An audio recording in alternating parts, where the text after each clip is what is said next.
आणि अल्लापूरचा ढाण्यावाग, अल्लापूरच्या माळावरचे महेशजी पाटील,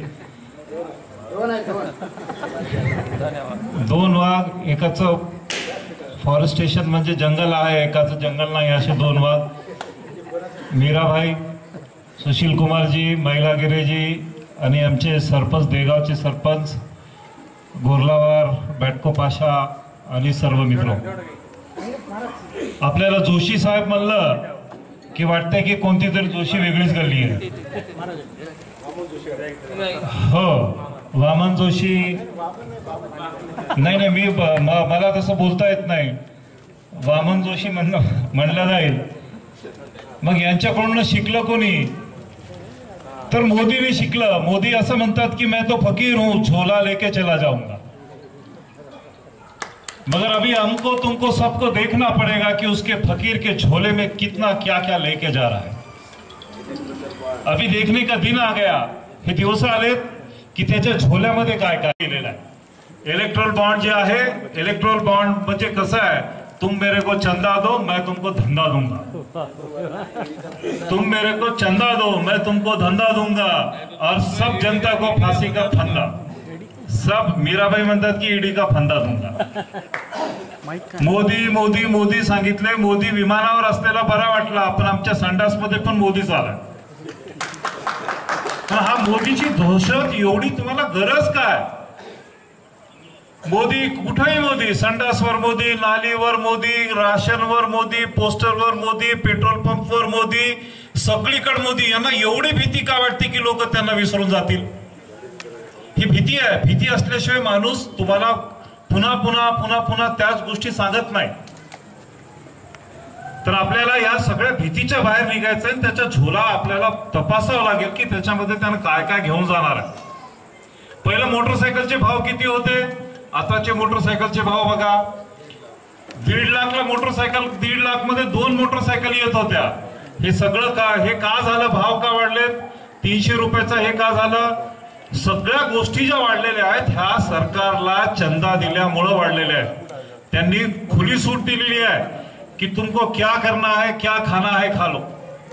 मोगलाजी अण्णाने जो काम यहाँ पे, जे काम जे कोरोनामध्ये झालेलं आहे, तर त्याच्यामध्ये सांगा फक्त मोदीला एवढं वाईट वाटलं यांचं, शिवसेनेच्या उद्धवजी ठाकरेंनी महाराष्ट्रामध्ये जे काही काम केलं, इथल्या जाणाऱ्या कामगारांना जे इथं जीव घालायचं काम केलं, तर त्याला रस्त्यावर आणायचं काम ह्या मोदी सरकारने केलं. ज्या मोदी सरकारला आपल्याला हटवायचं आहे, मोदी सरकारनं कुणाकुणाला रस्त्यावर आणलं नाही बघा, सांगा. त्यांना गरीब नको, फक्त त्यांना अदानी आणि आणखी कोण? अडाणी. त्यांना अडाणी, आम्हालाही अडाणी करू लागला. त्याचं सगळं घर अडाणी. राहुल गांधीला पप्पू म्हणतो, मोदी स्वतः अडाणी आहे. मोदीला जर बोलायचं म्हणलं तर ह्या बाजूला आहे का त्या बाजूला आहे.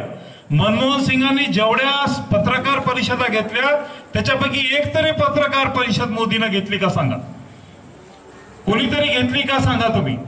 खताचे भाव वाढले, या सगळ्या भावासाठी मग एक उपाय काँग्रेसने असं दिलेला आहे की 30 लाख लोकांना रोजगार देण्यात येईल आणि सगळ्या शेतकऱ्यांना MSP देण्यात येईल. MSP म्हणजे मिनिमम सपोर्ट प्राइस, किमान आधारभूत किंमत. शेतकरी आज आपला कान आगवाय. आज ज्वारी किती? 6000 ची ज्वारी 2000 झाली. 2000च्या ज्वारीमध्ये शेतकऱ्याने खावावं काय, मुलींचे लग्न काय करावं, कपडे कोणते घालाव, हा सगळा हिशोब लावा. तर हा हिशोब काँग्रेसच्या मॅनिफेस्टोमध्ये, काँग्रेसच्या जाहीरनाम्यामध्ये MS स्वामीनाथनच्या नुसार सगळ्यांना किमान आधारभूत किंमत मिळेल. आपल्याला जी मोटरसायकल आपल्याला माहित नव्हती, जी टीव्ही माहित नव्हती, ती मनमोहन सिंगच्या सरकारमध्ये आपल्याला सगळ्यांना टीव्ही माहित झाली, कलर टीव्ही. मोटरसायकल सगळ्यांकडे आला कारण विकास वाढला होता. आता विकास सगळ्यात मागे गेलेला आहे. आपल्या आता जे झालेलं आहे कर्जाऊ झालेलं आहे. सगळ्या मोटरसायकल कर्जाचे आहेत. आपल्याकडे जेवढे बचत गट झालेत, हे बचत गटाची धमकी झालेली आहे. धमकी. बचत गटाच्या पैशाखाली सगळ्या स्त्रिया आज परेशान आहेत. अहो, त्यांना 3% व्याज पडतं, 4% व्याज पडतं. त्या टक्क्यानं तुम्हाला उत्पन्न आहे का? देणार कुठून? उधार आणलेल्या पैशावर किती दिवस घर चालणार? उत्पन्नच नाही तर त्याच्यावर आज जेवढ्या महिला घरामध्ये बसून ऐकत आहेत त्यांचं हे तुमच्या सगळ्यांचा आवाज आहे. बचत गट म्हणून सगळ्यांना पैसे देऊ लागले. आम्ही त्यांचे बैल झालो. बैल आपण काम करायचं आणि त्यांचेच घर भरायचं.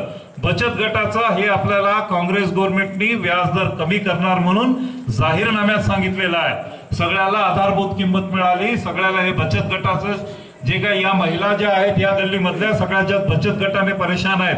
बचत गटाचे लोक घरासमोर येऊन बसतात. तुमचं काम चलो न चलो काही चलो पैसेवाल्याचं व्याज चालूच आहे. हे सगळं बंद करण्यासाठी काँग्रेस सरकार महाविकास आघाडीचं सरकार म्हणजे तिघांचं सरकार आहे. हे सरकार गंगा जमुना सरस्वतीचं सरकार आहे. हे तिघांचं आघाडीचं सरकार आहे. मी तुम्हा सर्वांना पुन्हा एकदा विनंती करतो की काँग्रेसला मत द्या आणि महाविकास आघाडीला विजयी करा. धन्यवाद. धन्यवाद डॉक्टर साहेब. यानंतर महेशजी